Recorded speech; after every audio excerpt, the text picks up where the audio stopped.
Hello everyone, this is Politics on Sunday, and we're live from TVC News Studio in Abuja, the nation's capital. Today on the program, I will be talking about Nigeria's security situation, and I will tell you that security forces are in and around the vast forests of the northwest region in search of more than 250 children kidnapped in Kuriga, Kaduna State. This is the largest kidnapping of school children since the 2014 abduction of Chibok schoolgirls. And just like in Kaduna, the Sokoto State Police authorities have confirmed the abduction of 15 Almajiri children and one elderly woman when armed bandits attacked Sangaya Islamic School in Garin Bakuso village, Gada local government area of Sokoto State. In Borno State, the story is that of a willing surrender to Boko Haram by some women, although it was reported that the women went to the bush to fetch firewood when suspected Boko Haram terrorists attacked and abducted them. But there's a twist to the Borno incident, because the state governor, Professor Babagana Zulum, does not believe these women were taken against their will. You'll recall that some women in one of the IDP camps in Borno State had earlier protested and threatened to return to Boko Haram camps because of what they say is the inadequate food portions they get from the government. We have to be very careful. What has happened in Ghana, we are yet to get an official report. Nobody knows what has happened. Among them, I believe we have those that willingly went to the bush. We have to be very careful. So the situation is now becoming a very dicey situation. We either have to take a decision or will allow the remaining 1.2 million people to go to the bush. But it is not all doom and gloom. In Katsina State, the police foiled a kidnapping attempt by armed bandits and rescued the victims. Something to cheer about. With all of these disturbing occurrences in mind, President Bola Tinubu seems not to be taking any chance, as he has ordered security agents to leave no stone unturned in rescuing the Kaduna school pupils. The president's message was conveyed by Vice President Kashim Shettima when he visited the state following the kidnapping of children from their schools. He held a meeting with the state governors, security agencies, stakeholders including traditional rulers and some affected parents from Chikun local government area of Kaduna State. He says all hands must be on deck to ensure all those abducted are safely rescued and reunited with their families. The very essence of the existence of government is to secure the lives and properties of the citizenry. Yes, task the entire security architecture in the country to go all out and get back our kids. Well, on the program today, my conversation will be on counting the cost of President Tinubu's economic reforms and the prevailing situation in the country. Joining me live in the studio is someone whose perspective is from a bird's eye view.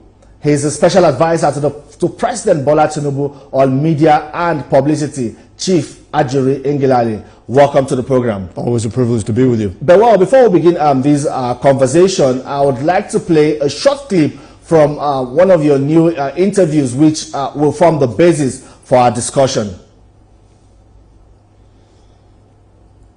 What was done with respect to the expenditure of billions of dollars of our foreign reserves it was done largely without the approval or knowledge, believe it or not, of President Muhammadu Buhari and President Bola Tinubu.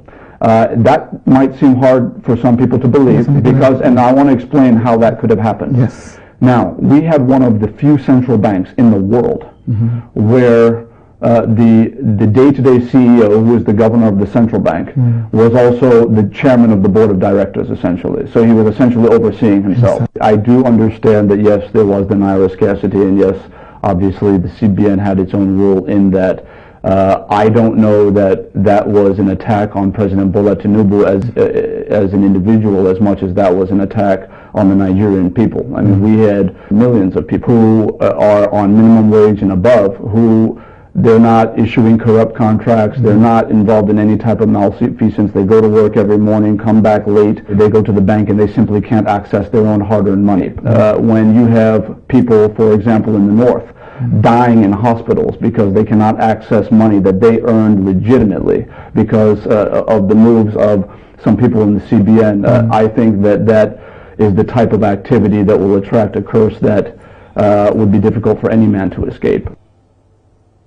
Well, the full interview will be broadcast on Thursday at 8 p.m. on TVC News for our viewers that would like to watch that full interview. Well, Chief Ajuri Ngelale, just listening to these now, the question is, how does this define Nigeria's current reality? Well, let me first of all say that the determination of His Excellency President Bola Ahmed Tinubu to turn the page on the sad chapter of what transpired under the previous leadership of the Central Bank of Nigeria is such that he's more fixated on implementing the solutions to kind of rectifying those problems than fixating on those problems. With that said, I would say that it is now common knowledge that when you look at current conditions, not just in terms of obviously what had been an expeditious devaluation of the Nigerian naira and the inability obviously of the current leadership of the CBN to support it, to provide some sort of bolstering stimulus in view of the fact that our buffers had been depleted, buffers of foreign exchange liquidity had been depleted.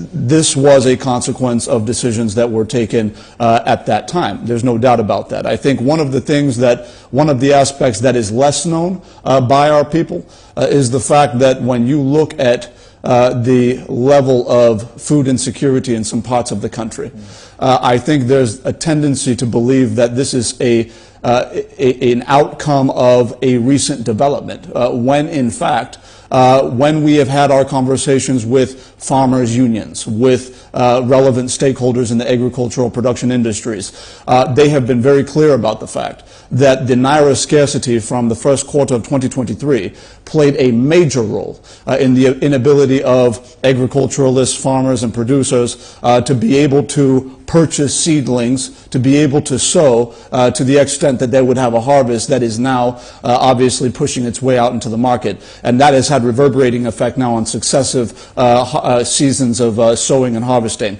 Now, with that said, I think it's important now to face the fact that we are where we are, and complaining isn't going to do anything for anybody. What the president is fixated on now is making sure that with the very limited instruments at his disposal, that he's making the wisest possible decisions and applications of the available resources that are on ground at the moment. And with that, I would acknowledge a few different things. First of all, we understand that His Excellency Mr. President has been very clear that we must now provide a direct stimulus to not just subnational governments in the form of the accruals that have resulted from the removal of the fuel subsidy and obviously the removal of subsidies that were, or interventions that were being made to fund sharp practices in the foreign exchange market. We can actually reapply those funds now for state governments to be able to not only pay salaries but to ensure that investments in capital-intensive sectors such as agriculture, construction, manufacturing, and the like, that those funds are made available to the subnationals so that we don't have, a top-to-bottom economic crisis in the country. Secondly, the president has said, even from the federal level, in addition to making sure that those freed up resources are coming in the form of enhanced allocations to the states, he's also saying that he's also in action ensuring that we have hundreds of billions of naira that are now being distributed to hundreds of thousands of micro, small, and medium-scale enterprises across the nation through not only the Bank of Industry, but also the Development Bank of Nigeria, as well as SMEDAN. And he's ensuring that that is done at single-digit interest rates across the board. I think what's also very important is to note that the president has said that aside from supporting our businesses, which obviously touch millions of households, when you look at the fact that, these MSMEs are housing, a minimum of 5, 6 employees, these are heads of households, it trickles down. He's also saying we have to get to the households directly, which is why he's leaving no stone unturned in ensuring that we have tens of billions of naira that we are applying to direct cash transfers to about 12 million families over the course of several months, 25,000 naira per family, which is going to again ensure that our families are able to keep food on the table at a time when things are especially tough in the country. Yes, yeah, you rightly put it. Things are tough in the country, right. And indeed tougher for a lot of Nigerians. I know a lot of people have said that why we are where we are as it stands now in the country, especially with the economy. It's because of the actions of the past administration. Everyone has blamed the past administration, but the president. Why is the president reluctant to put the blame where it should be? Well, I think the president is focused on not only developing but implementing solutions. I think he has been honest, and I do counter that notion, because the president has come out several times also to say that the actions that were taken by the former CBN governor Godwin Emefiele have a direct correlation, a devastatingly direct correlation with not just the cost of living crisis we're facing in the country with respect to the devaluation of the currency, with respect to the fact that that had a direct bearing on the insufficiency of food in the country, which now makes food prices go up at a time when the naira is not able to be bolstered because there are foreign reserves that were totally frittered away with no good use, no good purpose. And so you tie all of that together, you would almost find that almost every aspect of what we're facing now ties back to the actions of one, I don't want to use terms, but let me just say some officials in the Central Bank of Nigeria that put us in this position. Isn't it unfair to single out well, some people have identified President Muhammadu Buhari as the head of state at the time, and obviously the one who appointed Godwin Emefiele. I think that the president's been very clear that the past administration has to take responsibility for what transpired in the CBN at that time. But I think the intelligence available to the president make it very clear that when the bulk of the foreign reserves and the billions of dollars that were misexpended were done without the knowledge or approval of President Muhammadu Buhari in many cases. And I think very recently, because I want to be very detailed about this, you would recall that the news reports in the last few weeks conveyed the former secretary to the government of the Federation, Mr. Bas Mustafa, under oath in court, testifying to the fact that under Godwin Emefiele's governorship of the CBN, you had $6.2 million withdrawn from the accounts of the CBN on the basis of a fictitious approval that was said to have been signed by not only Mr. Bas Mustafa as SGF, but also by President Muhammadu Buhari as president at that time. And it so turns out that both signatures were fake, but the money that was released from the CBN accounts was not fake. It was real money that was being taken out.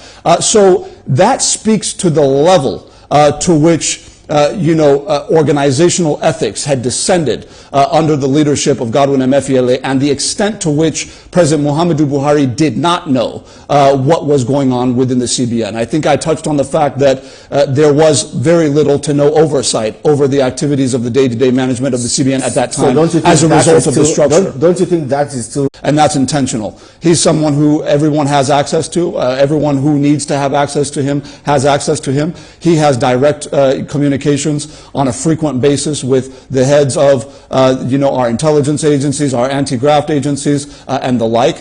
So there is not going to be the potential there for anyone to form a cabal around this president, because he's aware of the dynamics of what has happened in the past, and he is determined to ensure that that is not replicated under his watch. And I would also add the fact that in the person of the current CBN governor, Mr. Olayemi Cardoso, this is a man who is reputed around the world as being a prudent manager of men and resources.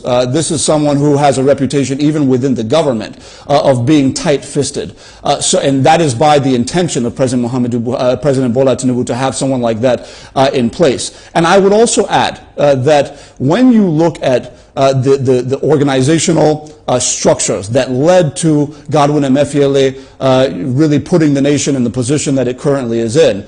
The president has taken a comprehensive review of that structure, and he has said, even by legislation, that we are going to ensure that not only guardrails are put in place, but that legislative changes be enacted, and that will mean that moving forward, the kind of elite conspiracy we saw between CBN officials, high-ranking government officials, and high-ranking members of the private sector, they're not going to be able to conspire amongst themselves to find loopholes within the system, because we have a president who is an auditor, an accountant, who will close those loopholes just the way he did in Lagos State many years ago. Yeah, you talked about increased allocations to states and some other things we're seeing from the president's economic reform. But not all Nigerians will agree with you, because some people would say, we've even seen some protests around the country, and some people would say that, well, since fuel subsidy was removed, things have become harder for citizens. Are there really identifiable gains from the removal of fuel subsidy that Nigerians, ordinary citizens, can touch and feel? Look, I think there's no one in this administration, and I can certainly speak from the perspective of the Office of the President, who is wearing rose-colored glasses with respect to the current conditions in the country at all levels, but particularly at the bottom rung of the economic ladder. I think the President is all too aware, acutely aware, of the challenges Nigerian families are facing, which is why he is, even within the limited fiscal space, making every available financial instrument and policy instrument available at his disposal, leveraging those to ensure that we can reach our people directly. I mean, later this week, on Thursday, the President will launch the historic National Student Loan Program. This is a major form of obligation reduction for Nigerian families and young people at a time when Nigerians are feeling the pinch. We believe this is the way to go. The President is not taking a single sectoral approach to supporting Nigerian households and families. He is taking a multi-sectoral approach that factors into making sure that we have an enhancement in agricultural production. We've seen the Minister of Agriculture, for example, out talking about how we are going to be cultivating in this calendar year 1 million hectares of Nigerian land, cultivatable land, across various value chains of the agricultural sector. We have, obviously, in the health sector, we have major infrastructural investments across all geopolitical zones, 6 major hospitals being upgraded, having a specialist cancer center in each of the geopolitical zones, for example, to ensure that we can enhance access and affordability of healthcare in the country at a time when Nigerians are feeling the pinch. I mentioned MSME bailouts. He's doing that to the tune of hundreds of billions of naira, making sure that we are putting long loan tenors so that people don't have to pay it back for the next few years, ensuring that we are there for them in their time of need, so that jobs are not being lost, so that businesses are not closing their doors, and Nigerian families are able to sustain the jobs of those who are working within their households. And then, of course, the direct support through the conditional cash transfer. And then there are many other efforts that are going to be coming up with respect to the consumer credit system, which is very, very important. I just want to mention this very quickly. When we talk about how we are going to massively employ millions, not hundreds of thousands, millions of Nigerians, it is going to be because we have created and established an effectively functioning consumer credit system in which our banking industry can be incentivized by the Central Bank of Nigeria to steer lending away from these high value but low in terms of labor intensivity sectors such as oil and gas into sectors such as the real sector, manufacturing, agriculture, construction, making sure that developers have access to finance, so that not only are they in a position to build out millions of social housing units, they have the funding capacity, but also ensuring that our automobile developers, people who want to invest in Nigeria to manufacture automobiles, they will now know that we can steer trillions of naira worth of capital in a consumer credit arrangement to the low-income and middle-income Nigerian who can prove their sustainable incomes, to ensure that they have access to this credit so that they can go to an automobile manufacturer or even a car dealership that deals in Tukumbo and have the bank offer that money up front to those institutions so that Nigerians can pay back on a monthly basis for their homes, right, and for their cars in such a way that you now have a self-fulfilling cycle of industry where millions of jobs are created, sustainably manufacturing cars and homes, at the same time having these businesses having their supplies off-taken by this new pool of demand created by the consumer credit system. You bring all of those things together, and again, the consumer credit system is not some futuristic thing or a pie-in-the-sky promise. We want to launch that within the next 30 to 45 days. This is imminent, and this was a campaign promise of the president. This is how we are going to turn the page on what happened under the past administration, particularly at the level of the CBN, and then we're going to make sure that we build out all of the initiatives that people will understand that this administration is not an administration of words, but an administration of action. And the last point on that is that people have asked the question, you have foreign exchange illiquidity in the country, a cash crunch, right? Where are you going to get this money to be able to effectively, wheel out these programs, student loan, consumer credit? Where is this money going to come from? I think it is essential that we, inform our people very aggressively about the fact that we do have 4 major refineries that are going to be coming on stream fully within the next 12 to 16 months. How does that link with this? Right now, we are paying hundreds of millions into the billions of dollars, right, to import refined PMS from foreign refineries, paying hundreds of millions of dollars on the shipping of those products alone. Once our refineries are working, we immediately stop all of the expenditures that we are currently expending in foreign exchange on these products. And then the double whammy, the other side of that, is that while we are stopping these expenditures of foreign exchange, we are now adding new foreign exchange inflows with the supply of dollars that will be coming from the export of the surplus refined PMS that we are refining within the country. Right now, we have a demand of about 450,000 barrels per day equivalent of refined PMS, right? So what's going to now happen is Dangote Refinery alone is doing 650,000 barrels per day this year. Later this year, it'll be fully up and running. Then in addition to that, we will have the Port Harcourt Refinery of 200,000 barrels per day capacity fully running by the first quarter of next year.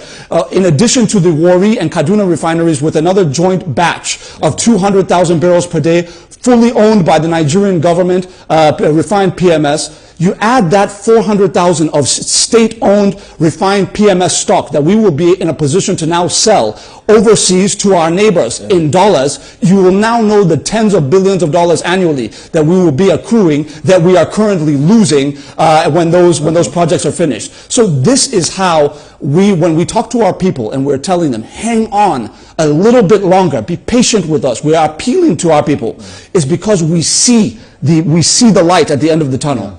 Okay, Ajuri, there are people who will say, yes, we hear you and we see what the president is doing. But there are still fears that all of this might soon be eroded because the environment is not conducive. There's this new resurgence of some kind of threats to national security. We have seen the kidnap of school children in Kaduna. We have seen incidents of kidnap in Sokoto State and some parts of the country. We have also had the president's directive urging security agencies to leave no stone unturned to ensure that these children are brought back and the whole environment is made safe for everyone to go about their normal business. But how soon and how quick will this whole tide turn around and people will feel safe to do their business again? There's no question about the fact that there is a clear nexus between the security of the Nigerian state and obviously our ability to not only, rapidly improve the rate of foreign direct investment and obviously implement all of the measures we put in place under this administration. Now, we want to be very clear with our people that you have a multifarious set of dynamics that lead to this, right? First of all, the president has been very clear that this is an administration of no excuses. If you look at other parts of the countries that were in flames before he took office, such as the Southeast and parts of the Southwest, for example, you will know the level of work that has gone into securing our nation. Where we still have some challenges is in the North Central, in the Northwest, and to a lesser extent in the Northeast.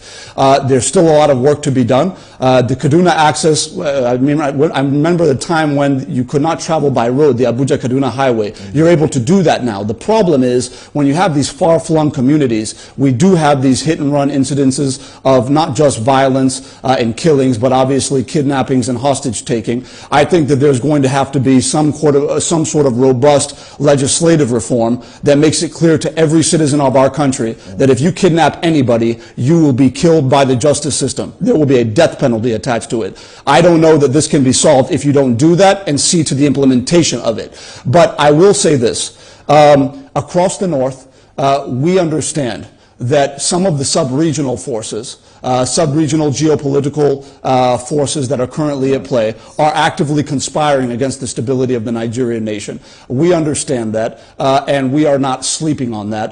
We are responding to it, and we're doing it in a way that is concerted with our neighbors. And it is worth noting that the United States government has also pledged its assistance to ensure that there is a full return of all of the school children who were kidnapped recently in Kaduna. But the point is, we are going to continue to intensify our collaboration, not just within the region, but internationally, to make sure that some of the regional actors that are conspiring against our nation are brought to justice and ultimately silenced in the future of our country. All right, thank you so much, Chief Ajuri Ngelale, Special Advisor to President Bola Tinubu on media and publicity. Well, quickly before we wrap up the program, what is happening in the National Assembly?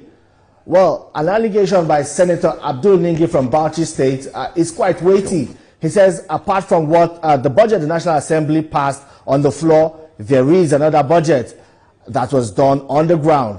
He says, for the first time in Nigeria's history, the country is operating two different budgets. But the Senate has rubbished this claim, and the presidency insists the budget implemented by President Bola Tinubu is the one passed by lawmakers and signed into law by President Bola Tinubu. Well, what if Abdul Ningi is right? Or what if he is wrong and just chasing clout? What if? Well, that's all on our program this week. You can watch this episode again on TVC News YouTube channel. Do not forget to subscribe, like, and share. Thank you for watching. I am Femi Akonde.